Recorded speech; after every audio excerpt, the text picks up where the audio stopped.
How would you describe your Rugby World Cup experience in 2023? How are you finding it? Is it gripping your attention? Has it filled your calendar with a sense of sporting meaning? Is it comparatively up there with the best? If you've watched more, then I guess you have more of a lens and paradigm with which to test. However, as I'm thinking about it, this video is a little bit of an exploration. I'm sort of thinking about, from New Zealand, obviously we're a long way away from France, but it does seem quite slow and drawn out. And the All Blacks have got a space of 2 weeks, and that's, is that a bad thing? Not necessarily, but it does seem a long way and a long time before the business matches arrive. And in light of that, I've been thinking about, is this the best way? Is this the best way to test out and find the number one rugby side in the world, the champion of the rugby world? Is it the most effective way? Now, you can't necessarily nail the draw as you'd like, especially if you do it really early in the cycle. So that's part of the conversation. But still, is this the most effective way of finding a champion? Now, they're talking about moving 20 to 24 sides, which will increase maybe the less than competitive matches in a rugby contest, on a rugby orbit. What's that going to do? Is it better to maybe even, my thinking has been, could you actually have 2 offsetting tournaments? Start one with 16 teams earlier, and even start one with 16. Let's go with 16 because this is developing. 16 teams, and maybe the top 4 make it through to maybe the top 12 teams or top 12 nations. And so you have a 16-team Rugby World Cup. So 2 parts to it. So that the first one has 16 nations, and yet there is still a pretty good carrot for 4 of them to get through to the main draw. But the competition there is, you can widen the pool. So you have nations there who wouldn't even necessarily think about it, but they're not facing like the top sides and the top nations. So they have, you limit, I guess, the pain there. And then those 4, the top 4, get through to the main draw. And you limit that to 16. And maybe it's 4 pools of 4. Maybe you want to do the 20 store. I think you can still do that. I think my thinking in the Rugby World Cup and how to maximise the event is maybe not add more teams to the main draw, and maybe not add more time to the weeks that have been, because I think it can easily drag. If you're in France, you get an opportunity maybe to travel, to see some sights, and to make the most of that time in that period. But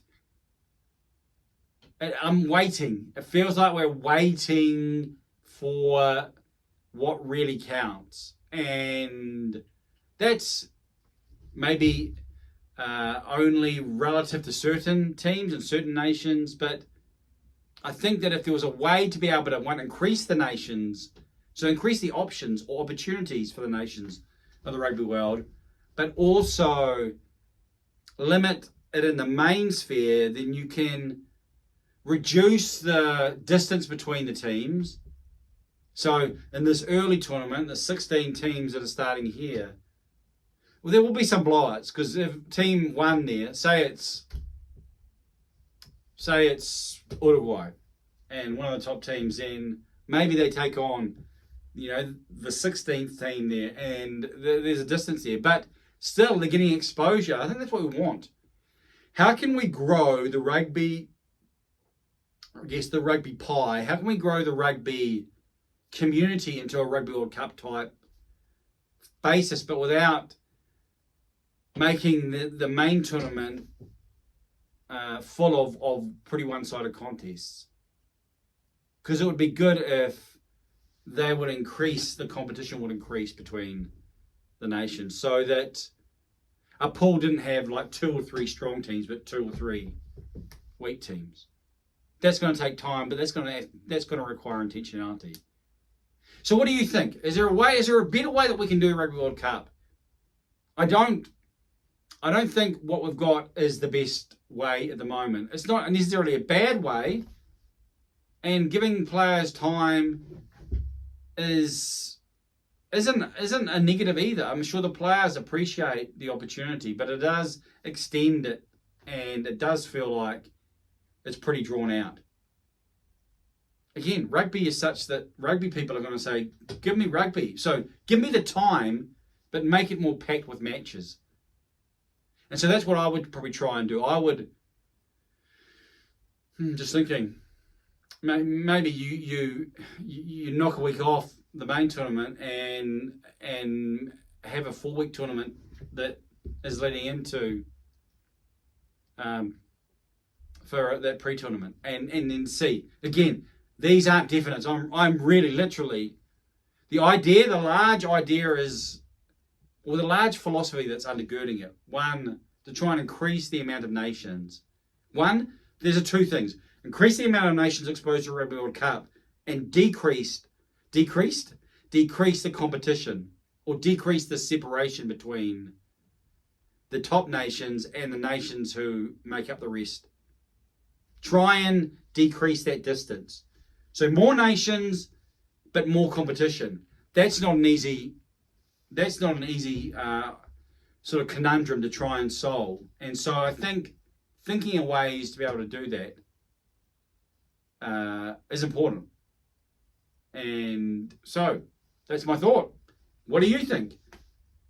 Now you may haven't thought about this at all, and so it's like, well, this is quite a big sort of issue. And saying anything on it, generally, if you want to say something meaningful, then off the top of the head is not necessarily the case. But you have the platform.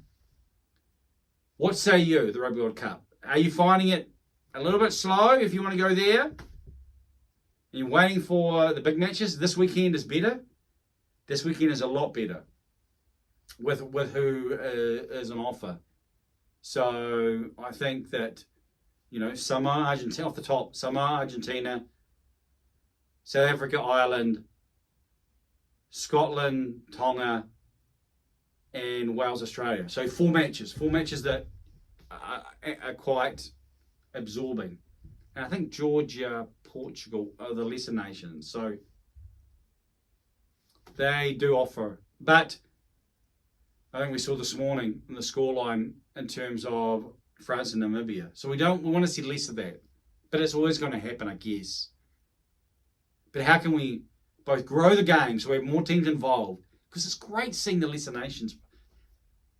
I think that's probably one of the undergirding realities. Is sport it's not so much about this sort of denuded product that is just sort of sitting in the ether there. It's like this product here. Now, what makes it a good product is actually these things that are interacting with it, which are like competition, which are like closeness. So if you have 2 teams that aren't that great necessarily, but it's close, this can be a good watch. It's not like you sit back and go, they just play such beautiful rugby. And the scoreline is like 18-0 after 40 minutes because they've just played such great rugby. I mean, who really enjoyed the All Blacks versus Japan in 95? Maybe Mark Ellis, who's scored 6 tries. But so, in other words, if this early World Cup could be a really vital competition, it could be great watching. You're seeing more nations of the world, more players exposed, so maybe more clubs pick them up so that it grows the talent of professional players. And I think that's what we want. We want to grow it. But we want to do it in such a way that it doesn't dilute this main tournament and doesn't make it so that it's like a 6-month tournament.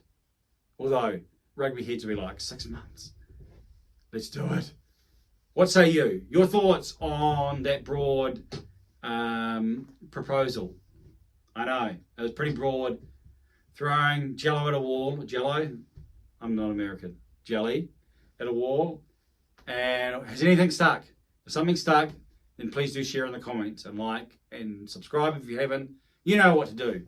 What say you?